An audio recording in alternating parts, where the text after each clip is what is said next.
Although Aphrodite delighted in bringing love to young couples, she was also known for her vanity and jealousy. She often sought vengeance on anyone who dared to outshine her. This was the case with Psyche, a mortal princess whose beauty was so extraordinary that it was said to surpass even that of the goddess of love. Admirers from all corners of the world came to marvel at Psyche's beauty, gradually neglecting Aphrodite's shrines and leaving her temples in decay. Outraged by the loss of her worshippers, Aphrodite turned to her son and companion, Eros.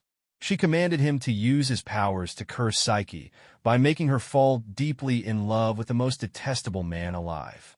When Eros approached Psyche to carry out Aphrodite's orders, he was captivated by her unmatched beauty. Stricken by love himself, he could not bring himself to fulfill his mother's cruel request. Defying Aphrodite for the first time, Eros refused to ignite love in the heart of any man for Psyche. Without suitors, Psyche's days grew increasingly lonely and filled with sorrow, eventually prompting her to seek guidance from the oracle of Delphi. Following the oracle's prophecy, Psyche journeyed to a grand palace where she was told her destined husband would claim her.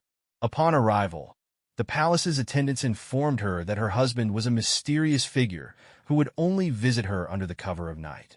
She was strictly forbidden from asking about his identity or attempting to see his face. Psyche was elated with her new life, spending her days wandering the palace's stunning gardens. Yet, her curiosity about her husband's true identity grew stronger with each passing day. One night, unable to resist any longer, Psyche lit an oil lamp in the early hours of the morning. As the light revealed her husband's face, she was filled with awe and happiness. It was Eros himself, the young and strikingly handsome god of love. But in her excitement, Psyche accidentally tipped the lamp, spilling hot oil onto Eros' shoulder. Startled and in pain, Eros awoke to discover her betrayal of his trust. Heartbroken, he declared their marriage over and flew away to Mount Olympus. Devastated by the loss of her husband, Psyche sought out Aphrodite and pleaded for a chance to reunite with Eros. However, Aphrodite still harbored deep resentment toward the mortal who had stolen her spotlight. When Psyche knelt at her throne, begging for mercy, the goddess only laughed cruelly. She set Psyche an almost insurmountable challenge. If she wished to see Eros again, she would have to journey to the underworld and ask Persephone, the queen of the dead, to place a portion of her beauty into a golden box. Psyche embarked on her perilous journey to the underworld, reaching the river Styx where she paid the ferryman, Charon, to carry her across its eerie, shadowy waters. Once inside the throne room of Hades and Persephone, she humbly presented her request. Persephone, moved by her determination, willingly placed a fragment of her beauty into the golden box. On her way back to Olympus, however, Psyche's curiosity overcame her once more. Unable to resist, she lifted the lid of the box to glimpse the fragment of Persephone's divine beauty. Yet, such power was not meant for mortal eyes. The moment she opened it, Psyche collapsed, overcome by a deep and endless sleep. At that moment, Eros, deeply touched by Psyche's unwavering efforts to reunite with him, descended to earth. Using one of his enchanted arrows, he freed her from the eternal sleep that had consumed her. Eros then brought Psyche to Olympus, where Zeus himself arranged a grand wedding feast in their honor and bestowed upon Psyche the gift of immortality. Thus, Psyche, whose name symbolizes the soul, was transformed into a goddess. Through their union, love and soul were eternally entwined, and their child, Hedone, the goddess of pleasure, spread joy to mortals across the world. Hephaestus, the god of smithing and son of Zeus and Hera, faced hardship from the moment of his birth. Born with a physical deformity, his mother, Hera, deemed him unworthy and cast him off Olympus into the sea to drown. However, Hephaestus survived the fall and eventually returned to Olympus, seeking retribution. He crafted a magnificent golden throne for Hera, but it was enchanted to trap her, preventing her from rising once she sat upon it. Only after Zeus intervened was Hera released, and as part of the bargain, Zeus offered Hephaestus the hand of Aphrodite, the most beautiful of the Olympians, in marriage. Hephaestus became renowned as a master craftsman, creating the grand palaces of Olympus and forging tools and weapons for the gods. Among his masterpieces were Athena's indestructible breastplate, Hermes' winged helmet and sandals, and Helios' radiant chariot. His skill extended to mortal heroes as well, crafting the iconic bow and arrows of Eros and the legendary armor and shield of Achilles, which supported the mightiest figures in Greek mythology. Known to the Romans as Vulcan, the god of fire, Hephaestus was said to work from a forge beneath Sicily's Mount Etna, with its smoke and lava believed to be the fiery remnants of his creations. Ares, the god of war, reveled in conflict, taking great pleasure in the chaos of battle, the destruction of cities, and the suffering of mortals. His unrelenting cruelty and unrestrained rage made him despised by both mortals and gods, who often played tricks on him for their own amusement. Ares carried on a long-standing affair with Aphrodite, the wife of Hephaestus, meeting with her in secret whenever her husband was away. When Hephaestus discovered their betrayal, he was enraged and crafted an invisible net to trap them.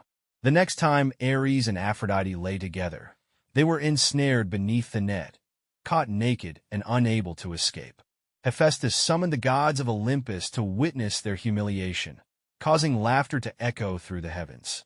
Eventually, Poseidon took pity on the lovers and persuaded Hephaestus to release them. Ares' infidelity extended beyond Aphrodite, as he also pursued an affair with Eos, the goddess of the dawn. Each morning, Eos rose to clear the path for her brother Helios, allowing the sun to make its journey across the sky. When Aphrodite discovered their liaison, her jealousy consumed her. She cursed Eos, condemning her to an insatiable desire for mortal men. One day, as the dawn began to fade, Eos cast her eyes upon earth and spotted a strikingly handsome Trojan prince named Tithonus in the city of Troy.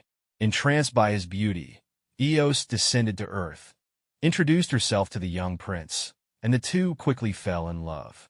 Each morning, once her duties in the sky were complete, Eos descended to Troy to be with her beloved Tithonus.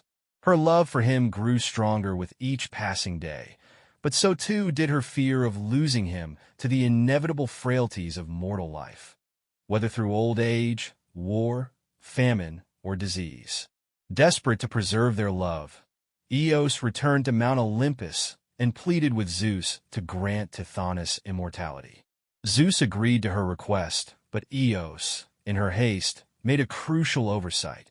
She forgot to ask for eternal youth to accompany his immortality. At first, their life together was joyous, but as time passed and gray hairs began to streak Tithonus' head, he slowly came to understand the grim reality of his fate. After 100 years, Tithonus was overwhelmed by the unbearable burden of age. His body became frail and useless, his mind fragmented by the passage of time. Though he longed for the release of death, it was a mercy that would never come. Heartbroken by his suffering, Eos took Tithonus' withered body and placed it in a grand chamber, hidden away from the world where he would remain protected. As more years passed, and Tithonus wasted away to little more than a shadow of himself, Eos, in a final act of mercy, transformed him into the first cicada. This creature, known for its lengthy lifespan and its song at dawn, would forever echo in the hours when Eos rose to perform her duties in the sky. Hermes, the god of messages and patron of thieves, earned a reputation as a clever trickster who delighted in pranking and provoking the other gods. Upon reaching adulthood, he took on the role of divine messenger, carrying a golden rod that symbolized his authority. Equipped with his winged helmet and sandals, Hermes flew swiftly across realms to deliver messages, often journeying between Olympus and the underworld. In the underworld, he served as a guide for departed souls, shepherding them across the boundary between life and death as they made their way to the afterlife. Like many gods, Hermes fathered numerous children with different women, but one of his most unusual offspring was Pan, the god of nature and fertility. Pan was born with the features of a satyr, part man and part goat, with horns, a beard, and hooves. His mother, a nymph named Dryope, was so terrified by his strange appearance that she fled in horror, abandoning him. Undeterred, Hermes brought his son to Mount Olympus, where the gods were initially shocked by Pan's unusual form. However, his mischievous nature and playful demeanor quickly won them over, and they came to love and cherish him. Among all the gods, none adored Pan more than Dionysus, the god of wine and revelry, who gave him the name Pan, meaning all, to reflect how beloved he was by the Olympians. Like his father, Pan was notorious for his romantic pursuits, particularly of nymphs, the nature spirits who dwelled in forests and streams. One nymph, Syrinx, caught Pan's eye and became the object of his relentless affection. Pan chased her through the marshlands, but Syrinx, desperate to escape, transformed herself into a bed of reeds near the river's edge.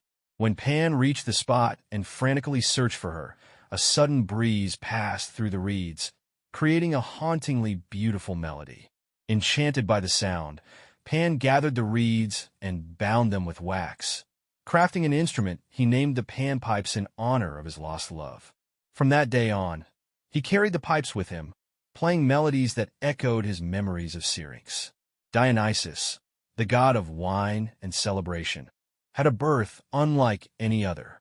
His mortal mother, Semele, asked Zeus to reveal himself in his divine form.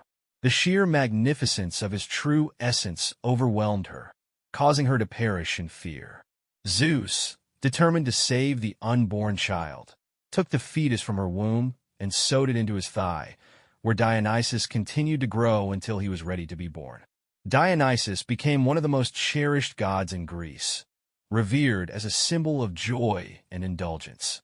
His followers were known for their wild festivities, filled with drinking, frenzied dancing, and passionate revelry. Called the Liberator, Dionysus introduced the creation of wine, a drink that dulled sorrow while offering mortals moments of pure euphoria. Though Dionysus was known for his love of revelry, he was also a generous god who often granted mortals their greatest wishes. After Dionysus saved a close friend of his, King Midas, the grateful king was offered one wish as a reward. Driven by greed, Midas asked for the ability to turn everything he touched into gold. Dionysus granted his request, and Midas returned to his palace, ecstatic. He eagerly tested his new power, turning everything around him into shimmering gold, his floors, walls, and even his garments. Guests from across the kingdom marveled at his newfound wealth. However, when Midas grew thirsty and tried to drink water, it turned to gold the moment it touched his lips. In a panic, he reached for food, but the bread, wine, and fruit all transformed into solid gold as well, leaving him unable to eat or drink. Overwhelmed by his curse, Midas wept bitterly. Hearing his cries, his young daughter approached to comfort him, but as she reached out and touched his hand, her fingers began to harden. In moments, her entire body turned to gold, leaving behind a lifeless statue of a little girl frozen in the act of consoling her father. Devastated by his loss, Midas sought out Dionysus and pleaded with him to undo the gift that had become a curse. Moved by Midas' grief, Dionysus instructed him to bathe in the river Pactolus. As Midas stepped into the waters, the golden touch was washed away, and he was restored to his former self. The tale of King Midas became a timeless reminder of the dangers of valuing wealth above all else. Demeter, one of the 12 Olympians and sister to Zeus, was the goddess of agriculture, ensuring the land's fertility and the abundance of harvests. Under her care, the earth flourished in a perpetual spring, free from decay. Yet, above all else, Demeter cherished her daughter Persephone. Unbeknownst to Demeter, Persephone had caught the eye of another, Hades, the ruler of the underworld. One day, as Persephone wandered through a meadow, she discovered a breathtaking flower, a narcissus unlike anything she had ever seen. As she bent down to pick it, the ground suddenly split apart, and Hades emerged, seizing her and pulling her into the underworld, where she was bound to become his queen. Heartbroken by her daughter's sudden disappearance, Demeter searched tirelessly for 9 days and nights. Finally, the sun god Helios revealed the truth. Hades had taken Persephone. Devastated, Demeter withdrew from the world, isolating herself for an entire year and refusing to resume her duties until her daughter was returned. Without Demeter's care, the earth withered, and famine swept across the land, leaving humanity on the brink of starvation. Pressured by the dire state of the world, Zeus stepped in and commanded Hades to release Persephone. Though Hades reluctantly agreed, he cunningly gave Persephone a single pomegranate seed to eat before her departure, a food of the dead that forever bound her to the underworld. To save humanity from extinction, Zeus proposed a compromise. For 9 months each year, Persephone would reside with her mother, Demeter, on Olympus. During this time, Demeter's happiness would bring life and renewal to the earth, causing flowers to bloom and crops to thrive. However, for the remaining 3 months, Persephone would return to the underworld to be with Hades. Demeter's sorrow during her daughter's absence would cast the earth into desolation, halting growth and bringing about the cold of winter. And thus, the cycle of the seasons was born. Among the gods of ancient Greece, few inspired as much fear as Hades. The brother of Zeus and Poseidon, Hades ruled the underworld, a shadowy realm where the souls of the dead resided. Though he governed this vast kingdom alongside his queen, Persephone, Hades did not wield power over death itself. That responsibility fell to Thanatos, the personification of death, who collected the souls of the departed. Hermes, the messenger god, would then guide these souls to the shores of the underworld to begin their journey. At the shores of the underworld waited Charon, the eternal ferryman, who alone possessed the power to transport souls across the treacherous river Styx. This vast waterway marked the boundary between the world of the living and the realm of the dead. Only those who had been buried with coins under their tongues could pay Charon's fare. Those without payment were condemned to wander the riverbanks for 100 years before being allowed to cross. Once ferried across the Styx, the souls passed a prominent white rock and approached the massive adamantine gates of the underworld. Here, Cerberus, the formidable three-headed hound, stood watch, ready to devour any intruder or prevent the escape of wayward souls. Once ashore, the souls were led to the court of the underworld, where 3 judges presided over their fate. These judges meticulously reviewed the deeds of each soul, weighing every action from their mortal lives. Those who had lived without incurring the wrath of the gods were granted peace, while those who had committed grievous offenses faced eternal torment. Following the judgment, the souls were sent down one of 3 paths: to the fields of Asphodel, a neutral resting place; to Elysium, a paradise of eternal bliss; or to Tartarus, the deepest and most harrowing part of the underworld, where flames and suffering awaited the most wicked. The fields of Asphodel served as a tranquil resting place for the majority of souls, those who had neither achieved greatness nor committed significant wrongdoing in life. Most souls found their home here, where they lingered for 1,000 years until their allotted time came to an end. At that point, they drank from the river Lethe, whose waters erased all memories of their past existence. Stripped of their former identities, the souls were reincarnated and returned to the mortal world, continuing the endless cycle of life and death. The second path led to Elysium, a realm of eternal joy reserved for heroes, demigods, and mortals who had lived exceptionally virtuous lives. Favored by the gods, those who entered Elysium were granted the finest pleasures, including endless feasts, jubilant celebrations, and exhilarating hunts. While each soul had the choice to return to Earth and live another mortal life, most chose to remain, avoiding the trials of mortality. Beyond Elysium lay the Isle of the Blessed, an exclusive sanctuary for the greatest heroes, such as Helen of Troy, Achilles, and Odysseus, who would dwell there in everlasting glory. The third and final path led to Tartarus, the darkest and most harrowing part of the underworld. This abyss was reserved for the most heinous offenders, criminals, and those who had gravely angered the gods. Tartarus also served as the eternal prison for Cronus and the other titans, who watched helplessly as new souls descended into this realm of torment. Unlike other areas of the underworld, Tartarus demanded Hades direct attention, with the god personally designing and enforcing punishments tailored to the sins of each condemned soul. The Danaides, 49 sisters who murdered their husbands, were condemned by Hades to an eternal punishment, filling a tub with water to cleanse their sins. However, the tub was cursed to leak endlessly, ensuring their task could never be completed. Ixion, the first man to kill a family member and who dared to lust after Zeus's wife, was tied to a fiery, spinning wheel that would turn for eternity. Tantalus, who committed the heinous acts of killing his son and stealing from Zeus, faced perpetual hunger and thirst. He was placed in a pool of water with fruit-laden branches hanging above him. Yet, whenever he bent to drink, the water receded, and whenever he reached for fruit, the branches lifted just out of reach, leaving him in eternal torment. Among all the punishments in the underworld, none is more well-known than that of Sisyphus. Having repeatedly deceived the gods and cheated death, Sisyphus was sentenced to an eternal torment. Each day, he was tasked with pushing a massive boulder up a steep hill. Yet, just as he neared the summit, the boulder would slip from his grasp and roll back down to the base. Forced to begin anew over and over again, Sisyphus endured his punishment for eternity. Despite Hades' absolute authority over the underworld, his domain was so immense that he relied on the Furies to enforce justice and carry out punishments. These fearsome sisters, however, did not limit their work to the land of the dead.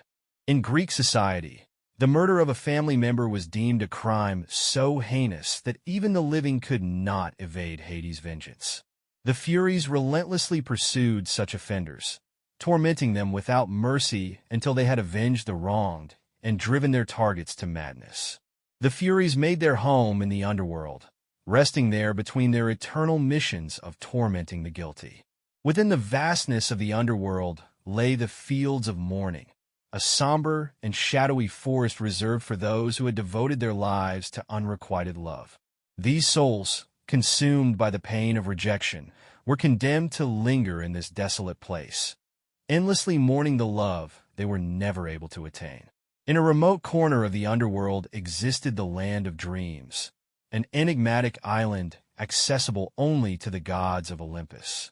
This realm was ruled by Morpheus, the god of dreams, who, along with his two brothers, wielded immense power over the dreams of both mortals and gods. Each night, they influenced the slumbering minds, offering visions of joy and hope or tormenting them with harrowing nightmares. Morpheus' dominion over the unconscious was so profound that his name inspired the drug morphine, renowned for its ability to induce sleep and alleviate pain. Despite the mysteries of the land of dreams, the ultimate authority in the underworld rested solely with its ruler, the formidable Hades. He resided in a grand palace buried deep within the earth, situated on a fiery island shrouded in secrecy. Only those invited could find their way to his domain. All others who ventured into the dark, labyrinthine halls of the dead would become hopelessly lost. Though the underworld was a realm of punishments, Hades and Persephone were not entirely without mercy and would occasionally show compassion to mortals who ventured into their domain. One such mortal was Orpheus, a legendary musician and poet, who was deeply in love with his bride, Eurydice. Tragically, their happiness was short-lived. On their wedding day, Eurydice died from a venomous snake bite, leaving Orpheus devastated. Overcome with grief and yearning to reunite with his beloved, Orpheus resolved to journey into the underworld to bring her back. When Orpheus reached the river Styx, he played a hauntingly beautiful melody on his lyre for Charon, the ferryman. So captivated was Charon by the music that he allowed Orpheus to cross the river without charge. On the far shore, Orpheus encountered Cerberus, the fearsome three-headed guard dog of the underworld. Once again, his enchanting tune proved irresistible, lulling the mighty beast into a peaceful slumber. At last, Orpheus arrived at the palace of Hades and Persephone, where he poured his sorrow into a song that told of his undying love for Eurydice. Moved by the sorrow in Orpheus' music, Hades, with tears in his eyes, agreed to release Eurydice's soul. However, there was one condition. Orpheus must not look back at her until they both had safely exited the underworld. Overjoyed, Orpheus eagerly accepted and began leading Eurydice through the dark, labyrinthine halls. As they approached the surface and daylight broke through the gloom, Orpheus, overwhelmed with excitement and doubt, turned to look at his beloved.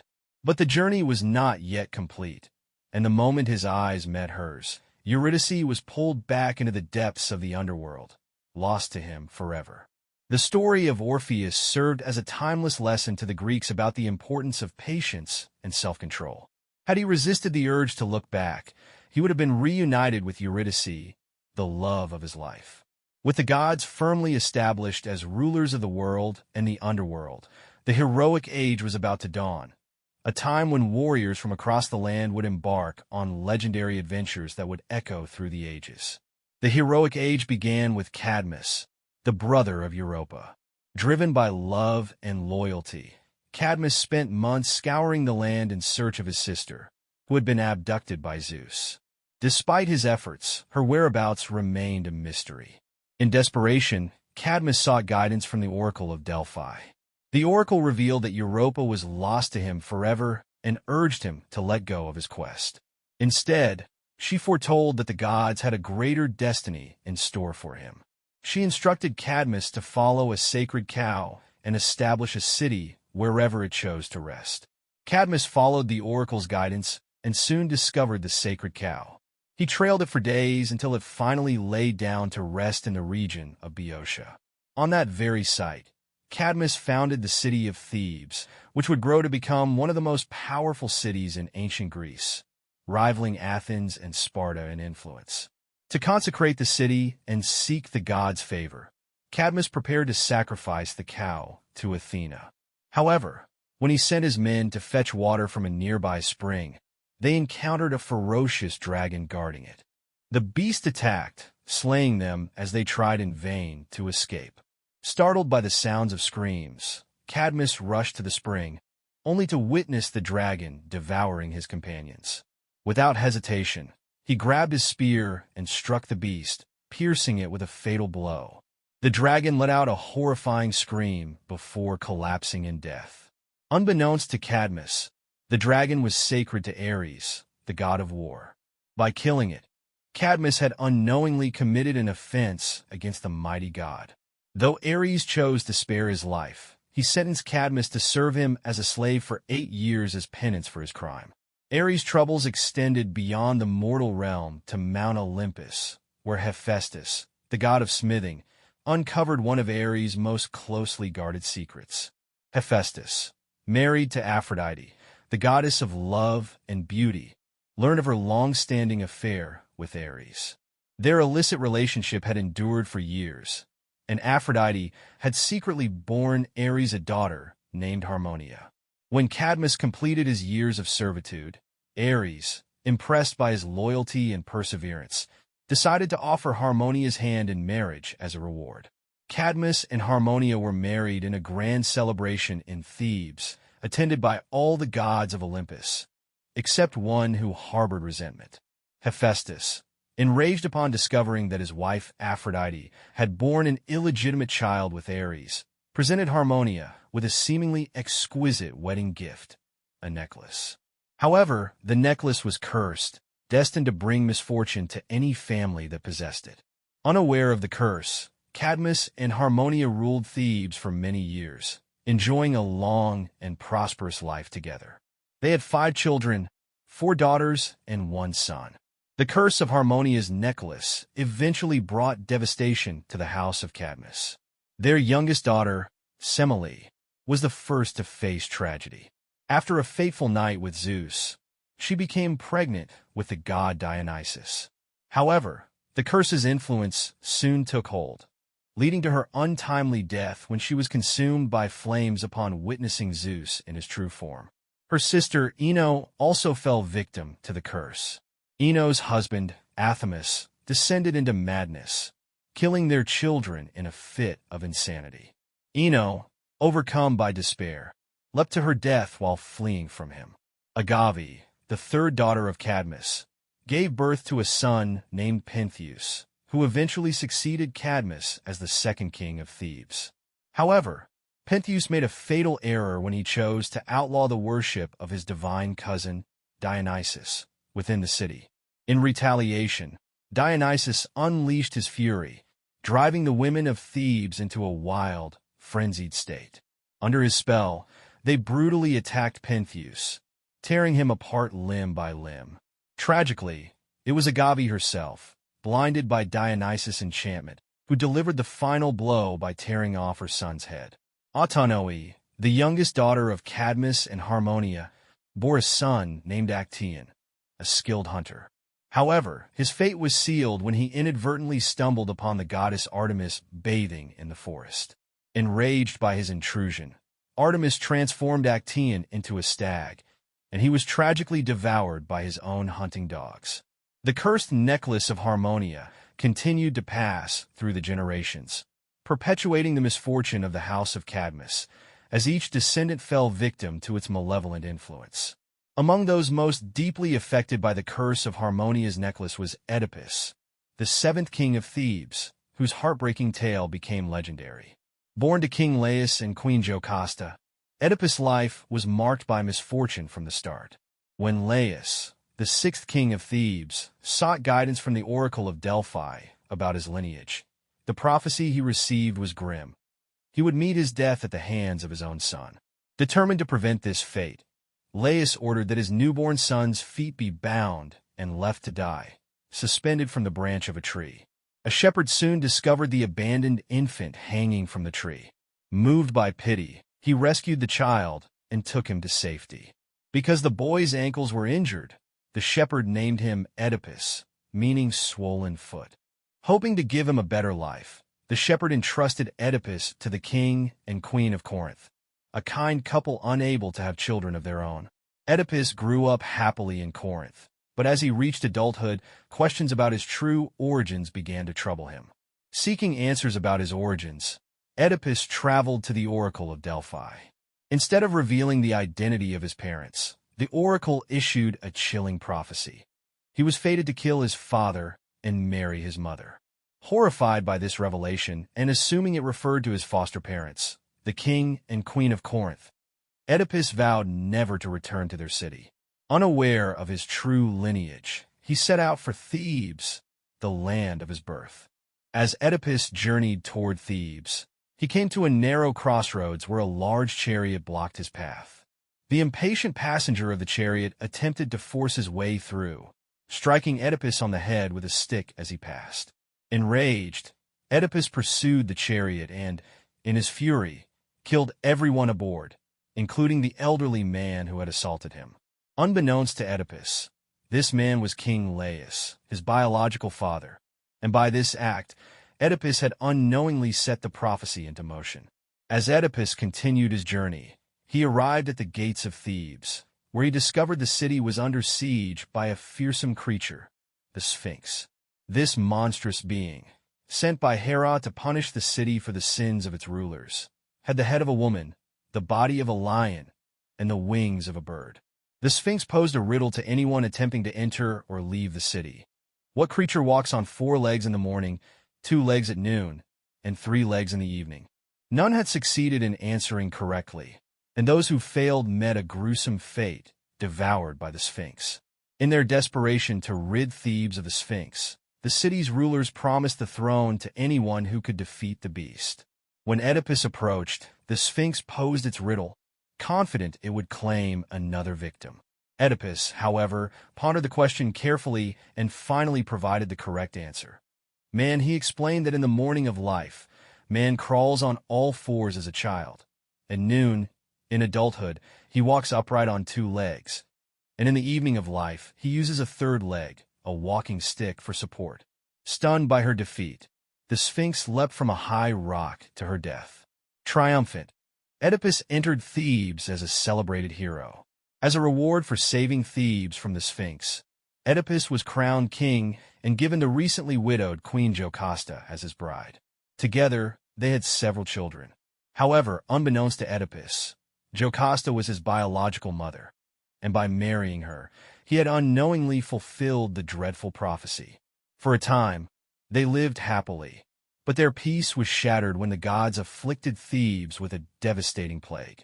This calamity was a divine punishment for the crimes of patricide and incest that Oedipus had unknowingly committed. As the plague ravaged Thebes, the shepherd who had rescued Oedipus as an infant finally came forward and revealed the truth about his identity. When Queen Jocasta learned that she had married her own son, she was overwhelmed with horror and took her own life by hanging herself. Discovering her lifeless body, Oedipus was consumed with grief and despair. In an act of self-punishment, he removed the golden brooches from Jocasta's robe and used their sharp pins to blind himself. Appalled by the revelation of Oedipus' true identity, the people of Thebes banished him from the city. Only his loyal daughter, Antigone, chose to accompany him in his exile. Blind and destitute, Oedipus spent his final years wandering the land as a beggar, enduring scorn and condemnation from those he encountered. His sole solace was Antigone's unwavering presence by his side. In the end, Oedipus died as an old man, fully accepting the bitter truth that no mortal can escape their fate. The tragic tale of Oedipus left an enduring mark on history, influencing future generations, and even inspiring Sigmund Freud's theory of the Oedipus complex, which suggested that young boys harbor subconscious desires for their mothers while feeling rivalry toward their fathers, mirroring Oedipus' fate. Although the House of Cadmus was the first prominent heroic family, a new lineage of heroes was on the horizon. This new saga began in the kingdom of Argos, located between the powerful cities of Athens and Sparta, and ruled by King Acrisius. King Acrisius of Argos received a dire prophecy from the oracle of Delphi. His future grandson was fated to kill him. Not long after, Zeus, captivated by the beauty of Acrisius' daughter, Danae, visited her in the form of a golden shower. From this union, Danae conceived a child and later gave birth to a son named Perseus. Fearing the prophecy's fulfillment, yet unable to bring himself to kill his daughter and grandson, Acrisius condemned them to exile. He sealed them inside a wooden chest and cast it adrift into the sea. After drifting for many days and nights on the sea, the chest carrying Danae and her infant son washed ashore on the island of Seriphos. There, they were discovered by a kind fisherman named Dictys, who took them in and raised Perseus as his own son. Perseus grew to manhood on the island under Dictys' care. However, trouble arose when King Polydectes, Dictys' brother, became infatuated with Danae and sought to make her his wife. Perseus, fiercely protective of his mother, remained by her side, thwarting the king's advances. Determined to remove Perseus from the picture, King Polydectes devised a plan to send him away. He hosted a grand feast and invited men from across the island, asking each guest to present him with a horse as a tribute. Perseus, lacking wealth but brimming with confidence, boasted that he could offer the king a far greater gift, the head of Medusa. Polydectes seized the opportunity and commanded Perseus to fulfill his bold promise. Regretting his boast but bound by his word, Perseus reluctantly set out on the perilous quest, knowing only the horrifying legends of the monstrous Medusa that lay ahead. Medusa was not always the fearsome monster of legend. Born to the sea gods Phorcys and Ceto, she was one of three sisters celebrated for their unparalleled beauty. Unlike her immortal siblings, Medusa was mortal, and by far the most captivating of the three. Her beauty was so enchanting that men instantly fell in love with her upon seeing her. Despite her admirers, Medusa devoted her life to Athena, the goddess of wisdom and war, and took a vow of celibacy to serve as her priestess. One fateful day, as Medusa strolled along the shore, Poseidon became captivated by her beauty. He pursued her to Athena's temple and violated her there, defiling the sacred space. Enraged by this desecration, but unwilling to confront her powerful uncle Poseidon, Athena instead directed her wrath at Medusa. She blamed Medusa for breaking her vow of celibacy and allowing the temple to be dishonored. In her fury, Athena cursed Medusa transforming her once stunning features into a grotesque visage. Her flowing hair became writhing snakes, and her enchanting gaze turned into a weapon. Anyone who looked directly into her eyes would be turned to stone. Medusa's sisters, who stood by her side, also incurred Athena's wrath. They, too, were cursed, their appearances twisted into monstrous forms. Together, the three became known as the Gorgons. Banished from their homeland, they sought refuge in North Africa, but peace eluded them. Warriors from distant lands came in pursuit of the Gorgons, treating them as prey to be hunted. Over the years, the sisters' isolation and the constant attacks deepened their bitterness, fueling their hatred for the outside world. Medusa and her sisters began killing anyone who dared to approach them. As Perseus embarked on his perilous quest to slay Medusa, he was approached by Athena and Hermes, who offered him their divine assistance. Hermes presented him with an indestructible sword, while Athena gave him a gleaming shield polished to perfection, allowing him to see his reflection clearly. Realizing that these gifts alone would not be enough, Perseus sought the help of the nymphs, the forest deities who cared for the garden of the Hesperides. Perseus eventually found the nymphs and sought their aid. They provided him with 3 invaluable items: a pair of winged sandals to grant him flight, Hades' helmet of invisibility to conceal him, and an enchanted bag capable of safely containing Medusa's head. Guided by their directions, Perseus used the winged sandals to travel to North Africa, where Medusa's lair was hidden. Entering the cave, he discovered Medusa fast asleep, surrounded by the stone remains of her unfortunate victims. Relying on the reflection in his polished shield, Perseus avoided looking directly at Medusa, knowing her gaze could instantly turn him to stone. Using only her mirrored image as his guide, he drew his sword and swiftly decapitated her.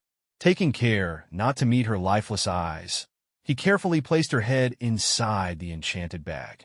To his astonishment, from Medusa's body emerged Pegasus, the magnificent winged horse and child of Poseidon, who had been growing within her. Climbing onto Pegasus, Perseus took flight and began his journey back to Greece. As he soared above the ocean, he spotted a striking sight below: a woman chained to a rock. This was Andromeda, the beautiful princess of Ethiopia, who had been offered as a sacrifice to appease the gods. Her people hoped her death would put an end to the devastation caused by Cetus, a fearsome sea monster that had been terrorizing the coastline and killing indiscriminately. Enchanted by Andromeda's beauty, Perseus sought out her parents, the king and queen of Ethiopia. He offered to slay the sea monster in exchange for Andromeda's hand in marriage. Overwhelmed with relief, they eagerly agreed. Perseus took to the skies with his winged sandals, attacking the monster from above and killing it with his sword. Once the beast was vanquished, Perseus returned Andromeda safely to the shore. True to their word, the queen granted him her blessing, and Perseus and Andromeda were soon wed. With Andromeda by his side, Perseus mounted Pegasus, and together they flew back to the island of Seriphos, where his mother was waiting.